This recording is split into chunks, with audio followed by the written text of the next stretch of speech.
This is the Star News Brief. I'm Mark Gitau.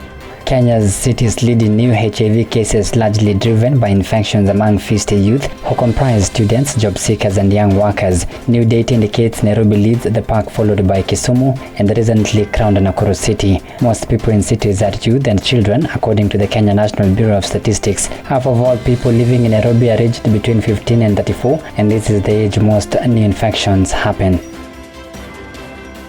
Get a copy of the Star by subscribing to our e-paper with only 40 shillings through www.mgazeti.com.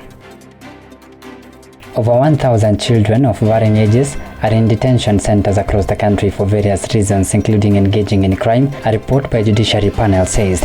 The report by the National Council of Administration of Justice says some 1,019 children are distributed in various centers, majority of them in child remand institutions for being in conflict with the law. The centers include children rescue centers, children remand homes, reception, assessment and classification centers, and last rehabilitation schools for the juveniles.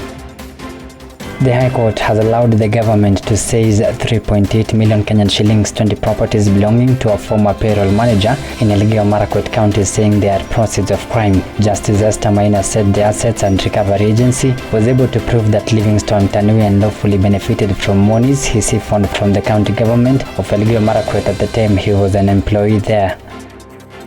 With a controversial businesswoman Jayza Kinyi convicted in a drug trafficking case, the heat has been turned up on powerful accomplices who tried to shield her from facing the music. The Star has learned that during the protracted 5-year-long prosecution, unnamed but powerful people tried to influence the process. At some point, they implicitly attempted to dissuade the prosecutors from going hard on her.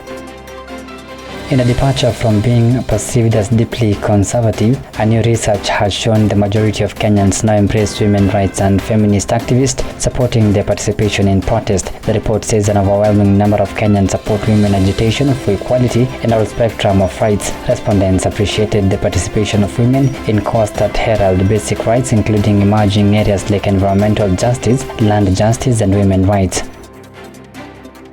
Get a copy of the Star by subscribing to our e-paper with only 40 shillings through www.mgazeti.com.